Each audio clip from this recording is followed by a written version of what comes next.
Hello, everyone. My name is Daniel DeSimone. I'm the Director of Communications here at the Center for American Women in Politics. Welcome to The Donor Gap, a conversation on campaign contributions and raising women's political voices. An opportunity to learn more about the most recent report in CAWP's Women, Money, and Politics series, and to hear from experts on their experience in campaign fundraising. A Q&A will follow the discussion, and you can drop your questions into the Q&A field here at the bottom of your screen. Now I'd like to introduce you to our moderator for today, Errin Haines, the editor-at-large for The 19th, a news organization devoted to covering gender, politics, and policy. I'm sure a lot of you already do, but if you don't already, follow their reporting for unique and important perspectives on the world we live in. And now, Errin Haines. Thank you so much, Daniel, and welcome everybody to this important conversation. I hope that you are enjoying very strange but glorious fall weather as I am here in Philadelphia. It is really my pleasure to be a part of this conversation today.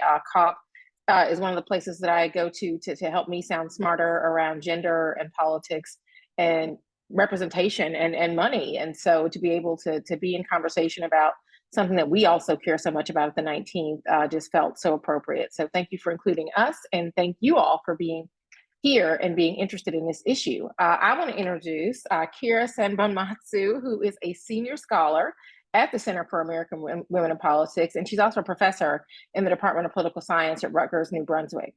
Kira leads the CAWP Women, Money, and Politics series, and she is also the author of the Donor Gap, Raising Women's Political Voices report. So Kira is going to give us a presentation about the report, giving us the highlights here before we get into the conversation. Kira, I turn it over to you. Thanks, Errin, and welcome everyone. It's a great opportunity that we have to share this research with you, and I'm going to just hit a couple of highlights from the report, and my colleague Kai is going to be dropping the report link in the chat so that you can follow along at home and interact with our data. I just want to first, as Errin mentioned, we are doing this project in collaboration with Open Secrets, and they are the go-to source for everything campaign finance. We combine the Open Secrets data with CAWP's unparalleled candidate gender database, and we also are estimating donor gender for this report. And what we do is look at contributions from individuals to gubernatorial, other statewide executive and state legislative candidates over 2 decades with a focus on the most recent election. And we're very grateful for the generous support of Pivotal Ventures, which is funding this research. And it is the 4th report in our CAWP Women, Money, and Politics series, and you can drill down into our data, explore it, look at different data points and time periods.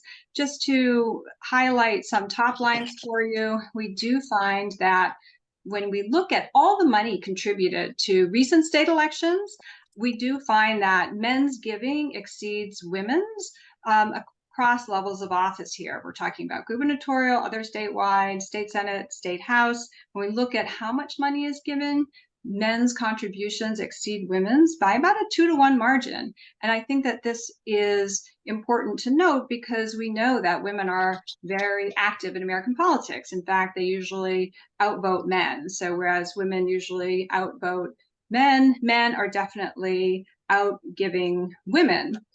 This is also the case if we look at some key gubernatorial races in 2022, abortion battleground states where abortion rights are on the line. And what we see is that in these cases, men's giving still exceeded women's. And so we think that this has implications for whose voices are heard on important policy issues. The report also goes beyond donor gender to look at some relationships of candidate party and candidate gender and how this connects back to the story about women donors. So here we look at races with a woman running against a man in the general election. And what we can see is that across these different levels of office, women are best represented in terms of total money when we look at Democratic women candidates. So there's a very robust relationship there between women donors and Democratic women candidates. Where women's voices are least likely to be heard is for Republican men candidates. And what we can see is that women are not making up even a quarter of the money that's fueling Republican men's candidacies. Overall, though, women are not even half of the money given to Democratic candidates in state elections. And so we see that this is a problem that exists across parties. In the report, we also find, consistent with past research, that women are formidable fundraisers and they are worthy of more financial contributions. For example, we look at primary races and we can see that they do about as well as men raising money when we think about what type of race we're looking at. Women are emerging as the top fundraisers in the money race at the same rate as they're entering the races. So the proportion of top fundraising candidates who are women is consistent with the percent of primary candidates who are women. So they do well and they're raising money, and we argue that women candidates are worth the investment.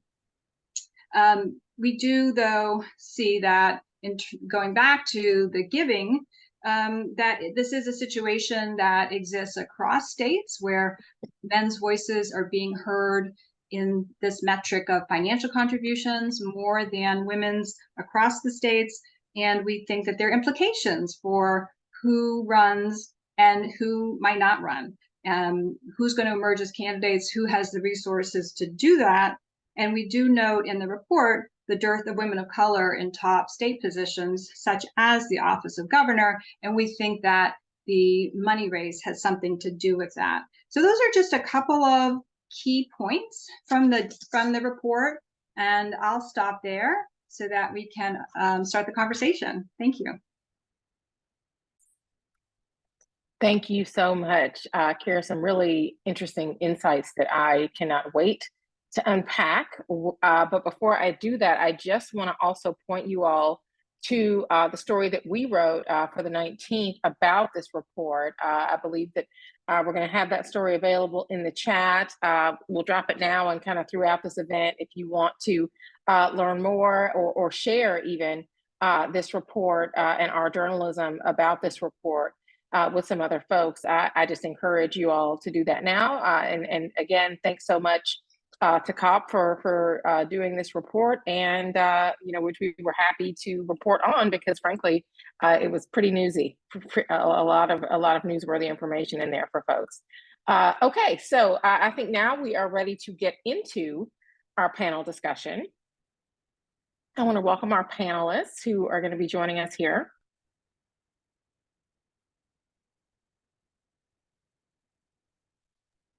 Hello to both of you. Well, I want to introduce our audience to first Larissa Martinez, the founder and president of the Women's Public Leadership Network that was created to build a support system for women seeking to deepen engagement with politics and seek public office.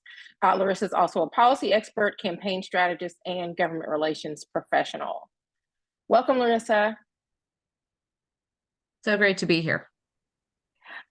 Great to have you. And also Kimberly Peeler-Allen is joining us today, one of the co-founders of Higher Heights for America, which is an organization, if you do not know, that is devoted to electing Black women to political office. She's currently a political strategist and a visiting practitioner at the Center for American Women in Politics.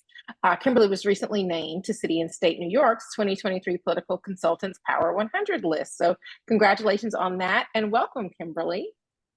Thank you. Okay, so I just want to get right into it with both of you because you've had a chance to kind of digest this report. I think I just want to start by asking both of you if you found, the data in the donor gap, that reporting really ringing true. Larissa, I'll let you take that question first, and then we'll come to Kimberly. Yes. I'll put it that Yeah. way. Kimberly and I were just talking about that. Yes, it does ring true. It is, and I want to just say first that we really appreciate having CAWP as a partner in this type of work and putting out reports like this, because it really does help us drive the narrative and make the points that we need to, especially what we're seeing out there. We kind of know it, those that work in the space, Kimberly included, but it's really great to have the numbers. So we appreciate that. We appreciate the work that you do at the 19th as well. So I just wanted to quickly shout that out before I forget to do so. But yeah, nothing in the report was incredibly shocking. I think if anything, it was a little bit sobering that we're seeing the numbers kind of reflect what we see on the ground, but at the same time, there is some movement. And I know we're going to get into a little later of why we think that, but I think for me, it was a kind of what was expected. Yeah, Kimberly, what would you add to that? Yeah, absolutely. I spent 15 years of my career as a political fundraiser and primarily focusing on raising money for candidates of color and women. And I saw early in my career women who would write very small checks to other women, but much larger checks to men. And that has started to even out some, but we still see the numbers don't lie. It is definitely the quantitative data to the qualitative experience. Mm-hmm. Yeah, that I want to pick up on that point with you, Kimberly, and maybe Larissa, you can chime in on this too if you have had the same experience in your careers as a strategist. I mean, why do you think that we see that gender gap in political giving? I know the bad word around here at the 19th is electability, right? But we know that people are electable when we elect them, when we support them, regardless of what their gender is. But we know that certainly the ability to compete, especially with money, with early dollars, can be a barrier to whether somebody is even seen or treated as electable. Just your thoughts on why you think we see a gender gap in political giving still. Well, I think it still goes down to the fact that the majority of our leadership in this country continues to be male. And our concept of what leadership looks like is still very male focused. And the just having a woman on the ballot, the questions around viability and electability, as you said, are just constant, regardless of what her credentials are. And we talk, Larissa and I have worked with women all across the country who are, constantly having to credentialize themselves and prove that they are worthy. And that goes the same for asking for donations, because you're asking for an investment in the future and an investment in their leadership. So being able to change the framework that people have about what leadership looks like and leadership capabilities of women overall will actually help, bring more people to the table, and they will write those checks and write bigger checks when they have, really been able to debunk the myth that all leadership needs to be male. Mm-hmm. Yep. And I actually think some of it too, and I agree with everything Kimberly just said, but I look also a little bit historically about how, men have been in the business culture. They have been, at these top leadership positions in companies and starting small businesses, doing everything that we talk about, kind of breaking the barriers for women over the past, number of decades and years. And so I think men just traditionally understand the return on investment when it comes to supporting candidates. They understand the ecosystem in which they're playing and how it relates to their ability to do their jobs better, to have more influence, have more power. It's just part of what they grow up with their fathers, with their friends. I mean, it's not even seen as anything unusual. It's just what they do. And with women not traditionally being in some of those positions, I think we're not necessarily as used to and comfortable understanding what the return on investment is for this type of engagement. We always talk about how women have no problem spending $300 on a pair of shoes, but they won't give to a political candidate. And I think that's because it's so much easier to see the return on investment, especially when you're doing the budgets and you're doing, all of these kind of fiscally conservative spaces, that it's a lot easier to understand kind of what that immediate return is. So I do think some of it comes because women are not in these other positions that we're also looking to put them in. And then to Kimberly's point on the electability side, I think all of that rings super true that, in addition to not being used to it, if you actually do want to give to a candidate, I think there is a little bit of this higher bar and how do we give? And then looking especially for women on the right, they tend to be even more so a little bit hesitant to give, especially early. They don't want to necessarily be seen as supporting someone just because fill in the blank. They want to feel like they have time to get to know them.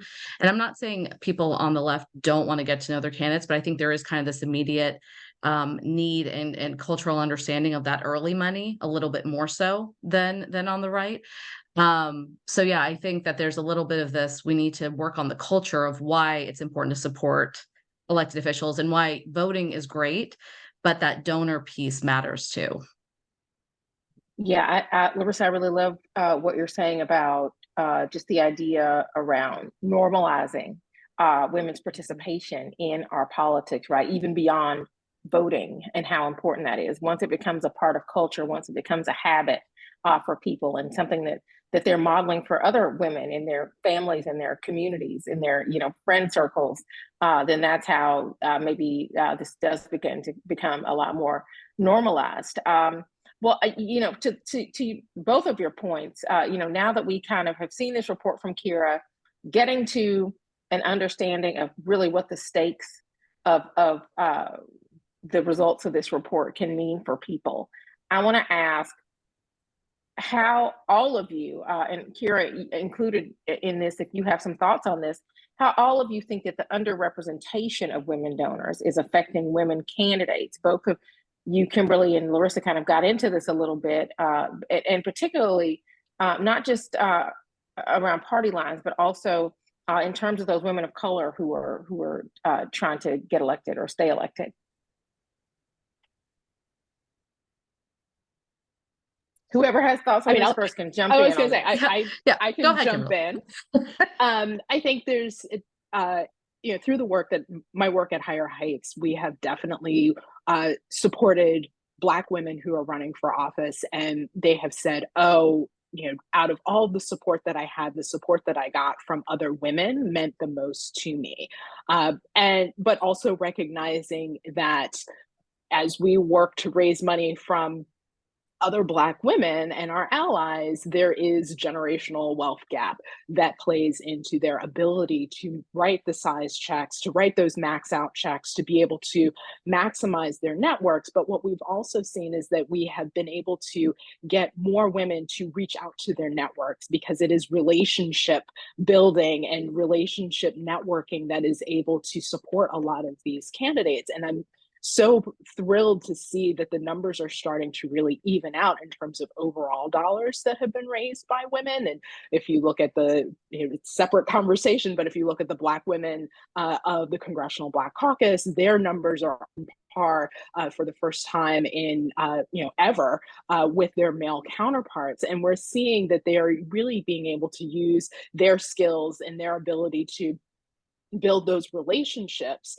like Larissa said, that are not just transactional, but also relational and built on identity and experience, that is bringing more women to the table for financial support. But it absolutely has an effect on the number of women that are supported, and supported early on. And just continuing that, unfortunately, that viability piece of, we don't have, particularly for candidates of color, if you are working to raise money within your networks, they may not have the disposable income, because I see, my mother said to me for many, many years, and mind you, I'm a fundraiser, oh, I don't have that kind of money. And I had to really tell her, I said, A, you have US currency, so that works.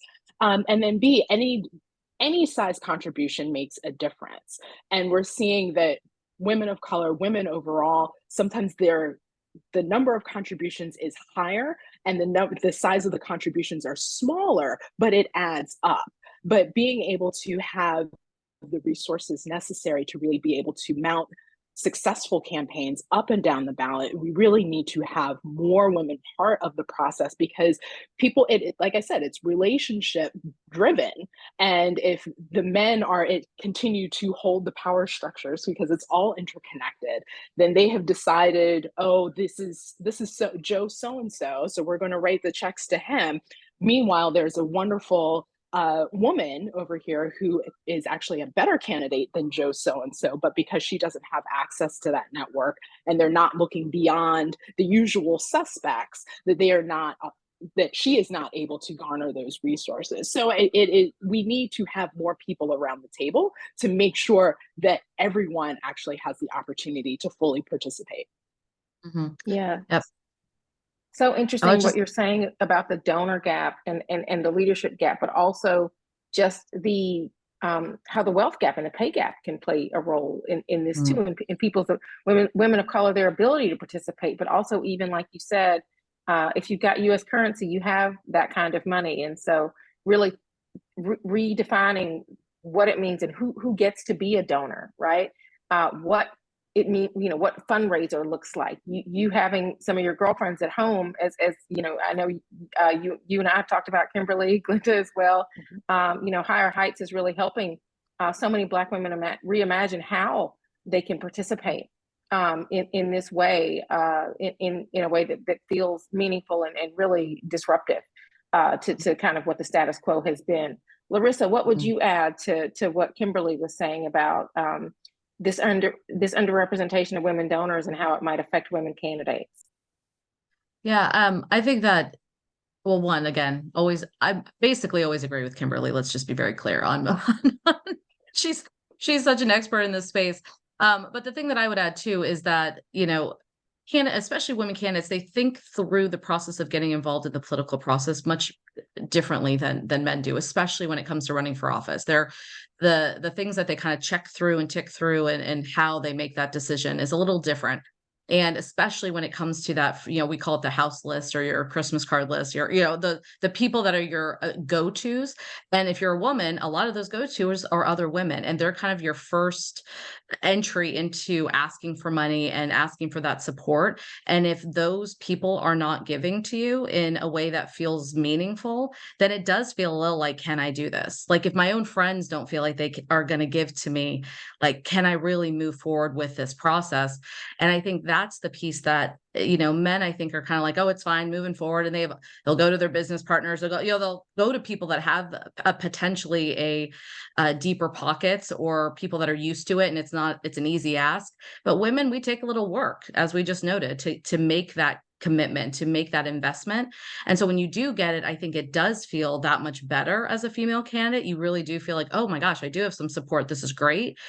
Because it does take a little bit more to earn. But if you're not doing it early, in that, like, getting behind your friends or folks that are looking to put themselves forward, I think it can feel a little daunting if they're not going to give. So I do think that plays some role in getting involved in the first place in that space. But yeah, I mean, at the end of the day, we have to start changing this barrier to feeling like your voice doesn't matter unless you're giving thousands of dollars. You don't have to give thousands of dollars. You can give, $25, $50, but if, to Kimberly's point, if you do it over and over, that becomes something bigger. And I hate to say it, but the way that our political system works, it's both voters and donors that have the access and help inform the public policy discussions that these elected officials are having, by building those relationships, having that access, feeling as though you can go to them. So you do have to start building the relationship on both sides, the voting side and on the donor side.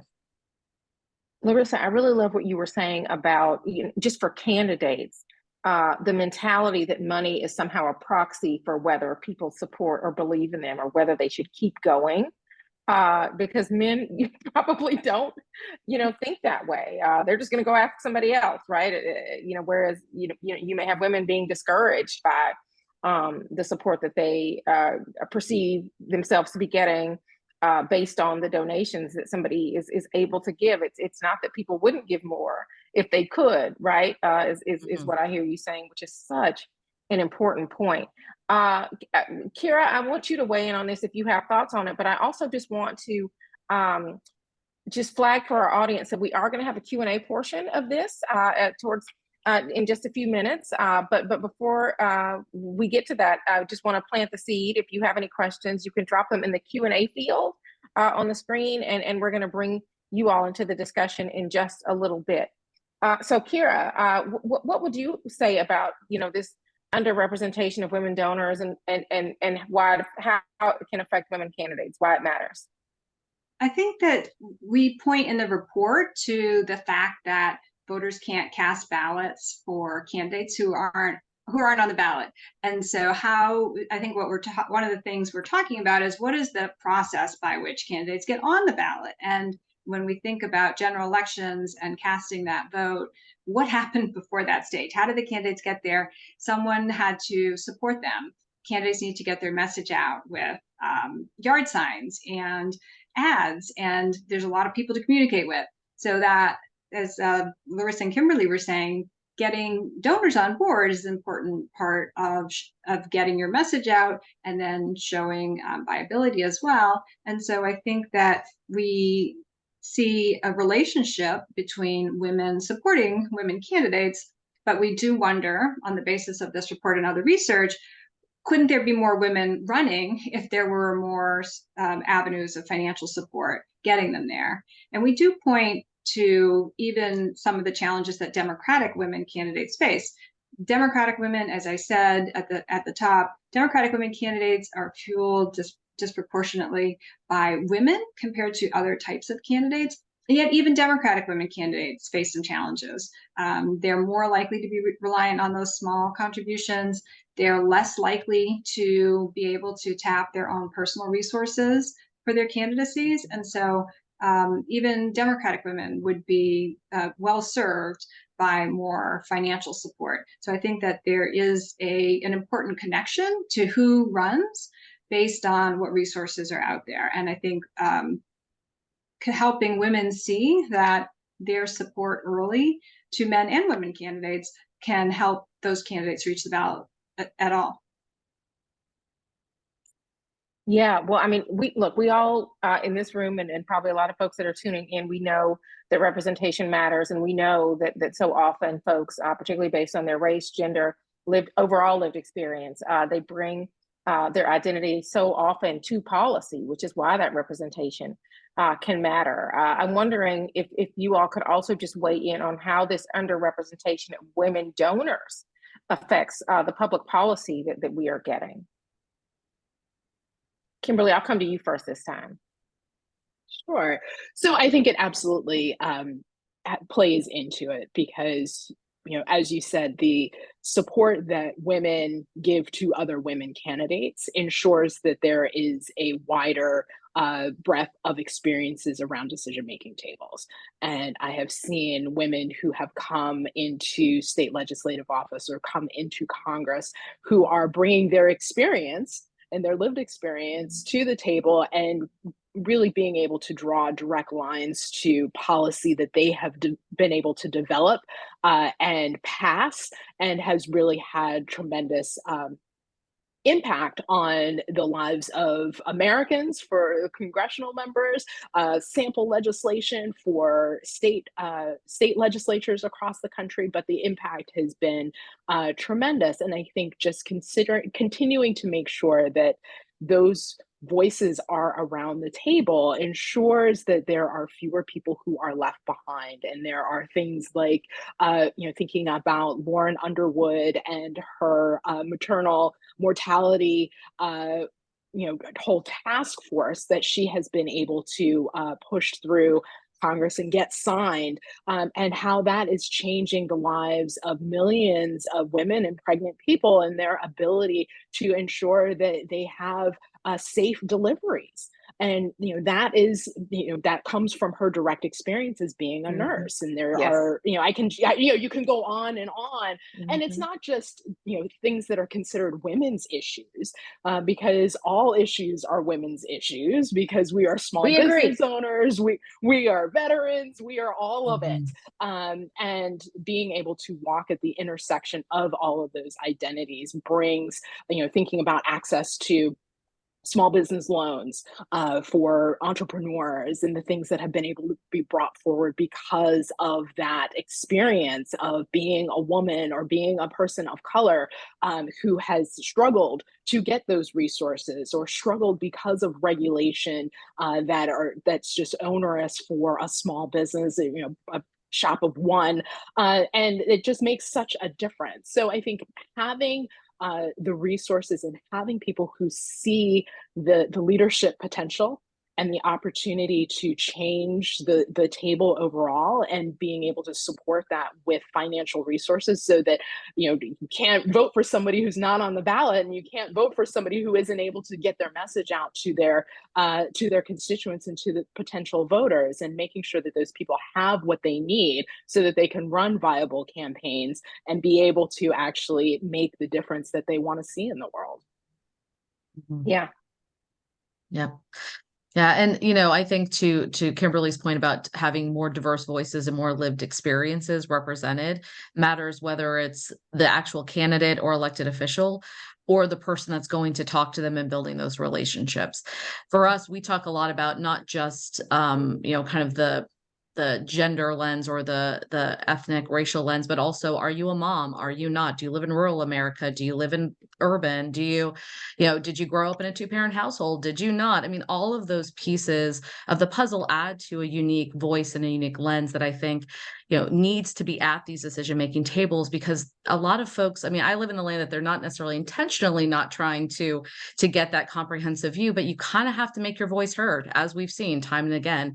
And a lot of folks, I think, go to the usual, which is, just voting or doing something else, which is great, not trying to discourage folks. But because we're talking about donors, just to break it down for those that are on the call, the access that we're talking about is, if you give $25, go to a coffee for a candidate, have the opportunity to meet them, have a conversation. They now know your face, they know your name. So if you go call them up, or you write them a letter or an email, or go see them at another event, they'll come to you and say, hey, I remember you were at that coffee with me. And they can say, well, what do you think about this bill I'm working on? Or, what do you think about, like, how is it for you out there right now with inflation, or whatever it is? And I think that's the piece that, when we talk about access, again, it's not only these really big checks and donors that you feel like they're buying things. And I'm saying they don't have influence. Of course they do. But that's where I think people see that and they feel overwhelmed and see, my voice doesn't matter. They're just listening to the guys that are giving these big checks. And I think the point here is, your voice does matter, because this diversity of lived experiences needs to be represented. And if you're not finding ways to build those relationships with your officials, or putting yourselves forward to make those decisions, that you're not going to be represented. So it is to your benefit, your community's benefit, to try and find a way to get engaged.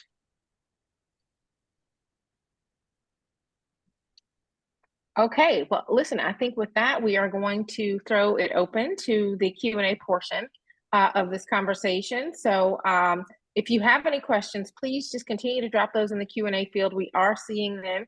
Daniel is going to rejoin us now as our virtual microphone, and is going to introduce your questions into this conversation. Great, yeah, we've got some wonderful questions here already. So first of all, this is from Judy Polson. In my experience, women tend to volunteer their time rather than their money. And of course, women's time is undervalued throughout our economy. How can we shift that balance so women will understand the need to finance campaigns? That is a great question.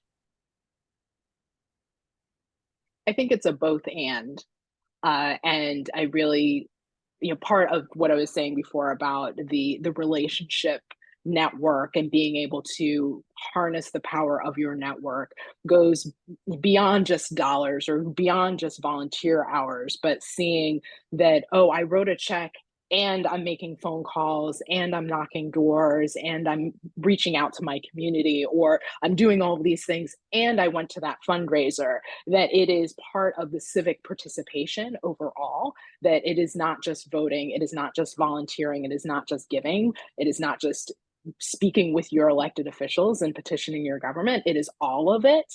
That is something that I think we just continuously have to speak about, to let people know that there's, yes, it takes work to keep this democracy of ours going. And whatever time you have is valuable and appreciated. Whatever resources you have are valuable and appreciated, but as much as you can give, it will definitely be put to good use. I could jump in as well, just to underscore something Larissa said earlier, which is she used the word tradition, that giving hasn't been part of women's traditional political participation. So we need to find ways to make it a tradition. And part of it might be that women aren't asked as much. They're not on the list. They didn't give last time, perhaps, or they didn't give as much as other folks. And so getting organizations and candidates to do the outreach to women, and then to have women be ready to mobilize their friends through their networks. I think that would really be helpful. And Kira, just to kind of jump on that really fast, we talk about bundling a lot in political worlds, and what that means is that you are supporting a particular candidate or proposition, some sort of an issue, and you call up your friends and say, "Hey, I'm doing this. Would you like to also give with me?" Right? You're bundling by bundling the support that you have in your own network for someone else.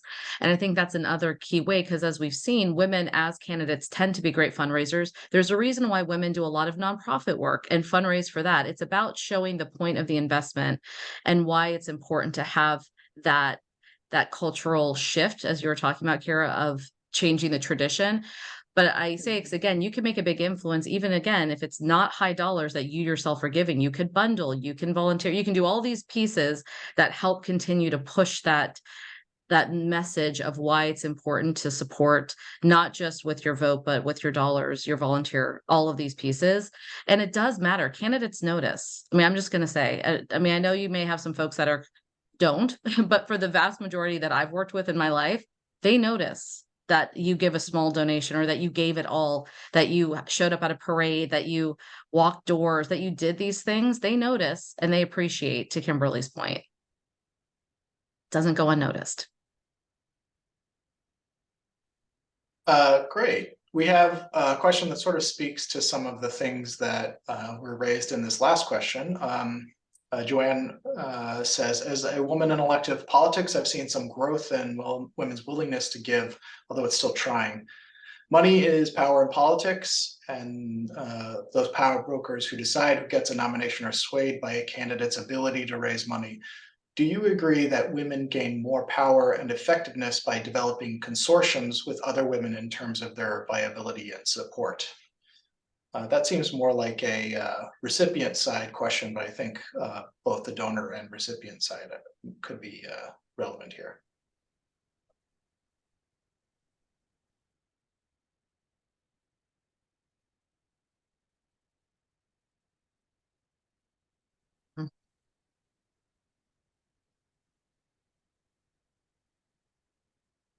Larissa, you want to take a stab? Yeah, I was trying to think of how to answer it.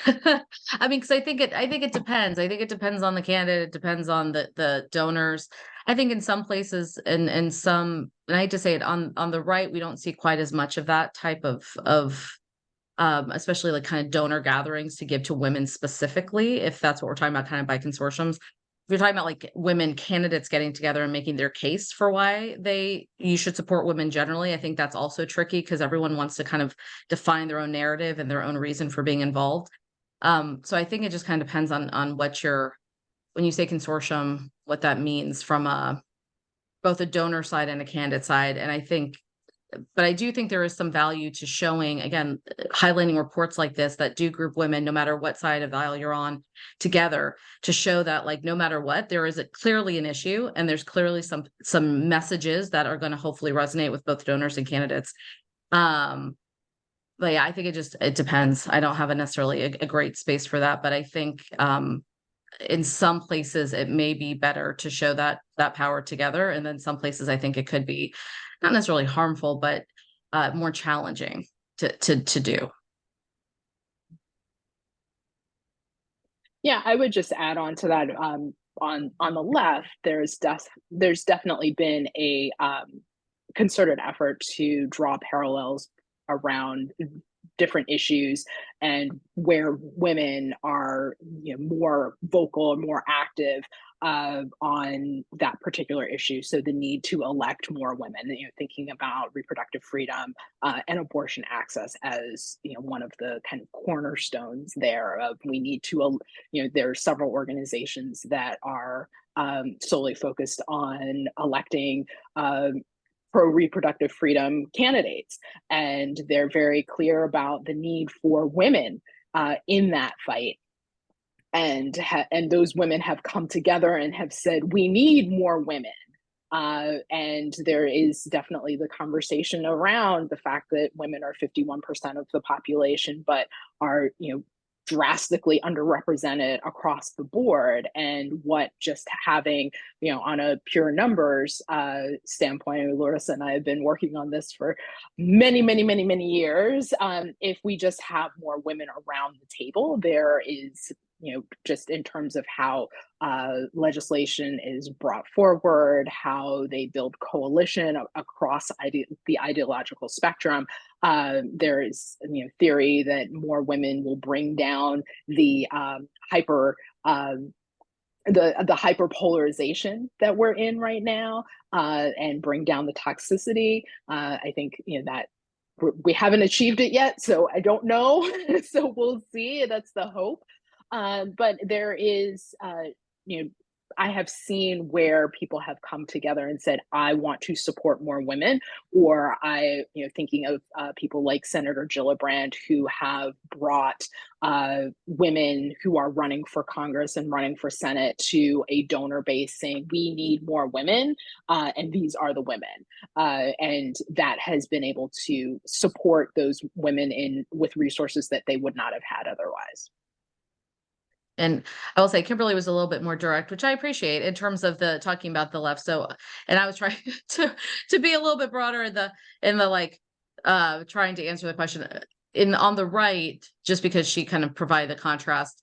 The right is much harder, as I'm sure everyone on this call kind of knows, when it comes to the playing quote unquote identity politics. The narrative around why women is much harder and much more nuanced. But I do think the one commonality is the issue piece. Regardless of what the issue is, I think that there are ways to bring folks together around issues more than it is for both left and right around women specifically. I think it gets tricky again, because there are some women that say, well, I don't want to be elected just because I'm a woman, or, I want to be shown I'm an effective leader, like making that case, which again is why it's helpful to have data. It's helpful to have data on a lot of these pieces, but I think that you kind of struggle with the identity piece, the not wanting to be grouped together, not wanting to feel like also that women are going to be necessarily the saviors of all things, because that's a lot to put on our shoulders in the event. But I do think that, again, just like we've been talking about, more voices at the table will bring about hopefully better conversations, more productive tone and narrative and rhetoric.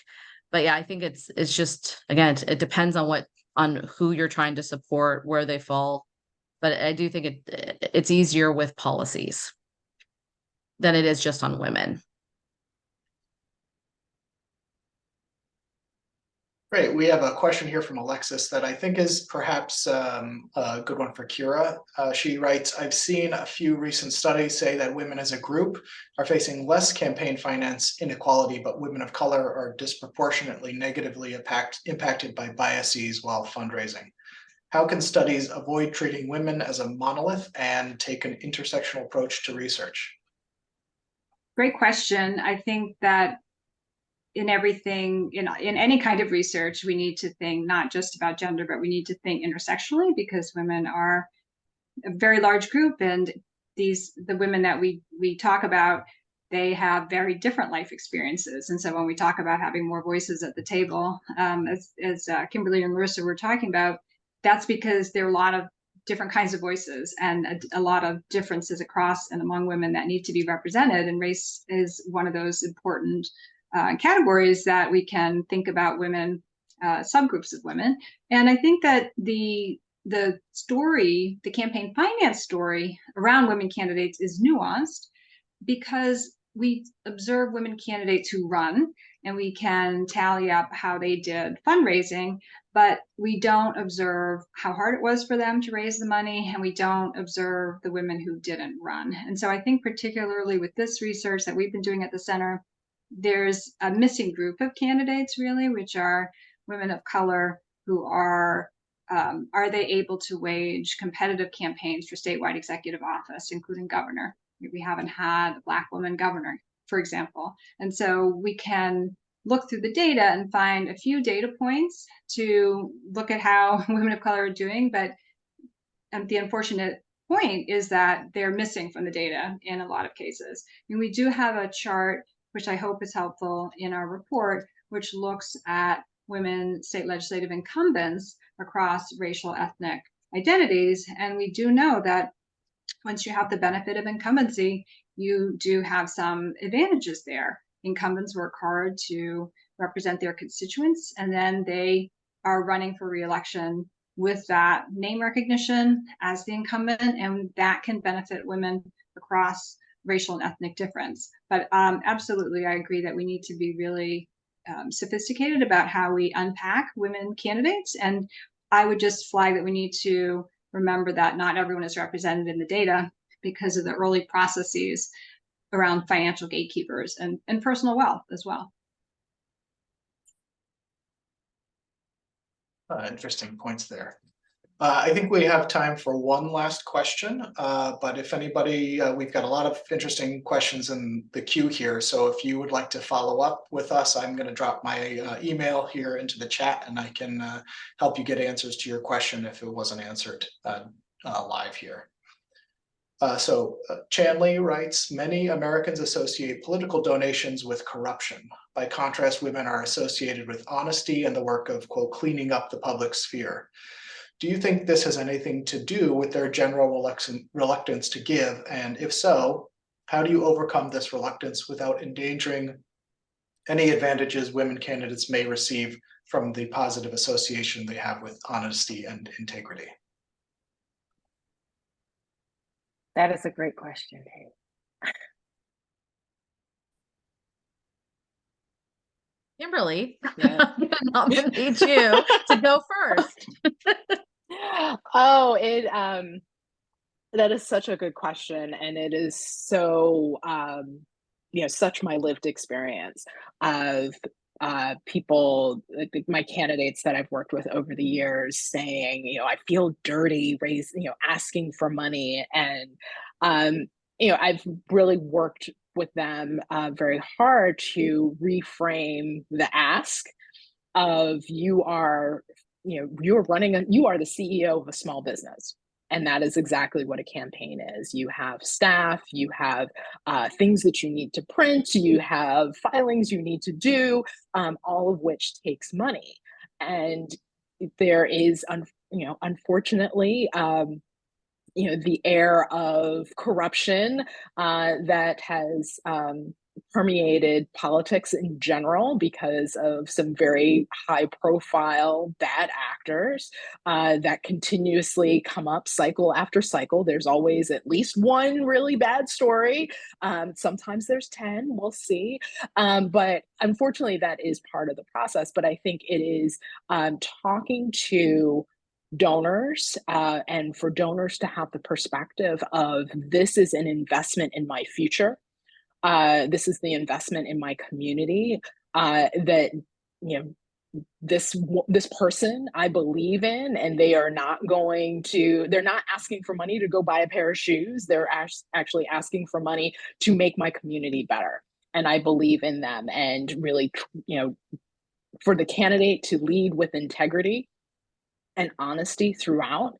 And if they continue to carry that forward, donors will respond when you continue to keep the focus on the vision for the future.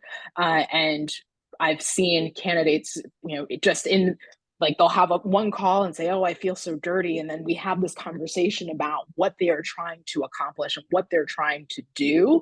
And then the next call is a completely different situation because it has changed their perspective of what they are raising money for.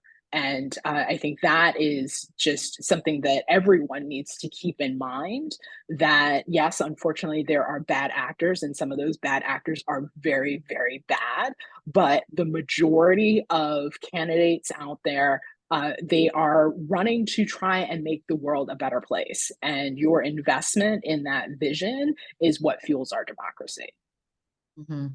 And it matters the donor too, right? I think so much of that narrative around corruption is when you see that the donors are, to say it, but these old white men that are CEOs of companies that are out golfing and on trips and doing these things that feel very not great, which is why we look to the 19th and people like Errin to shine a light on the types of donors.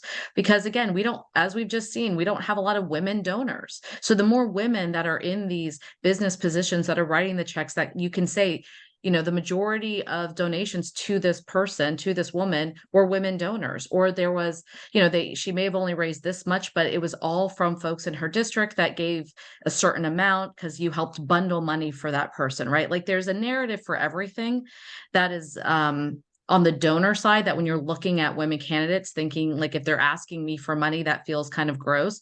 Think about it more about, I'm going to be that person that's changing the narrative for her, so that when they pull the reports and they do kind of that, quarterly, who did they get money from, that report looks different than what we're currently seeing, because it does shift the narrative and the optics around giving if we start to see different types of people giving. More women giving from different backgrounds, different amounts, like all of that matters.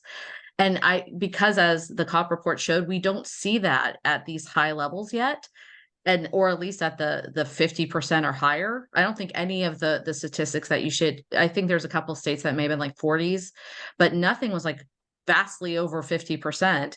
And that matters. That story, that narrative, the optics matter. And so as long as the reports show that, people like the 19th will report that. Will show that that's shifting, that the narrative is shifting around giving and investment.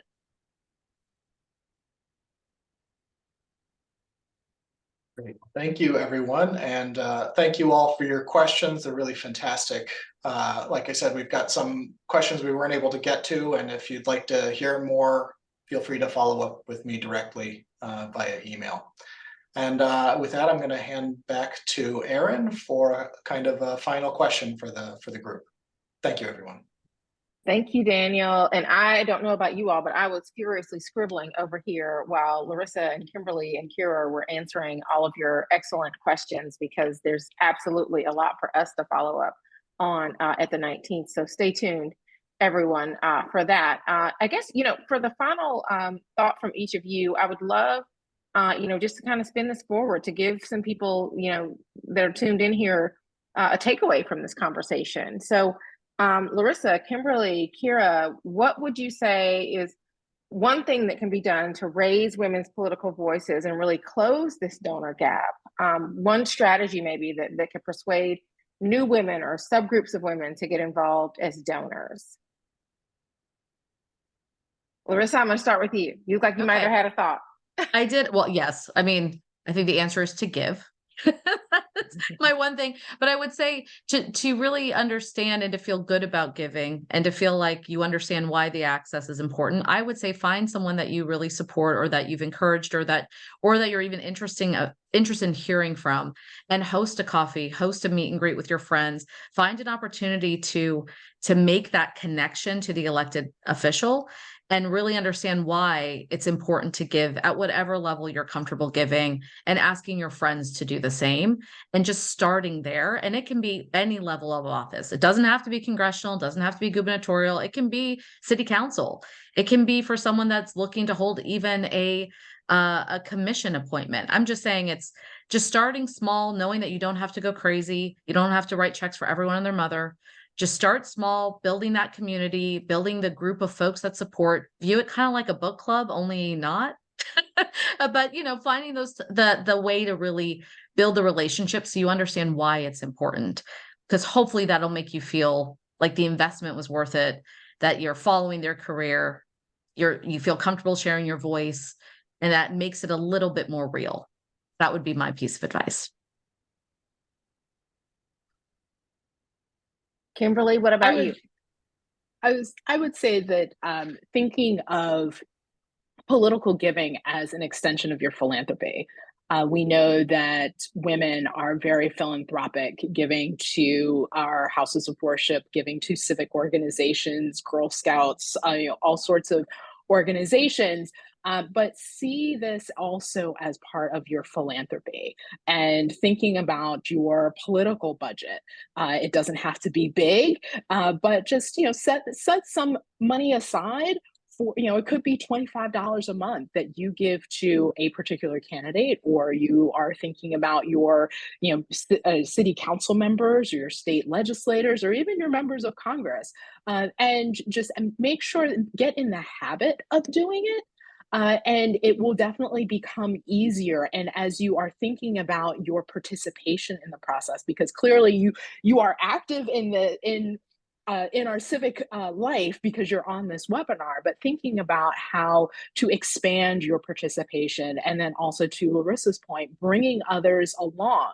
And it doesn't have to be big, but just start doing it. And over time, you will see like, oh, wait, this person I really, really like, and I'm going to go from just sending them $5 a month to maybe I'm actually going to go to this little reception that they're doing for $100, or maybe I'm going to see, oh, they work very closely with this other legislator who's championing an issue that I care about, so I'm going to give them a little money too. And that is how you can start to continue to grow your civic participation through your own philanthropy.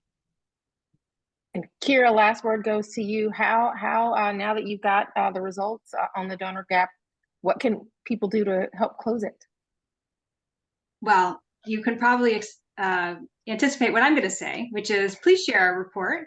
We have a share button. When you get to the end of the report, there's a share button. You click that, send it out to your networks. At the center, we believe very strongly that research can inform action, and that people need to know what the data looks like, as we've been talking about, in order to see the extent of who is represented, who isn't represented in this way. And so I would encourage everybody on this webinar to explore the data, share it with friends, and ultimately we can all try to build out women's political repertoire so that it includes political giving. Well, we love a public intellectual. So Kira, thank you for doing this research, for making it available, for encouraging people to share the insights that you have gained from this work. Kimberly, Larissa, thank you so much for your insights on this report and around this issue in general, from your actual experience in this field, really connecting the quantitative and the qualitative here in this conversation for our audience. Again, the link to the donor gap, Raising Women's Political Voices, this report is available here in the chat, and as well as the story that we did here at the 19th by our own Mel Leonard Barclay. I encourage you all to read that story, to share that story in your networks, in your social networks. We so appreciate it. And I just want to note that in the spring, CAWP is going to begin releasing regular updates about political fundraising in the 2024 elections, which we know are consequential at the federal, state, local level throughout the year as part of their Women, Money, and Politics series. Thank you so much, everybody, for tuning in. Have a great rest of your day, and I hope everyone enjoys their weekend. Thank you.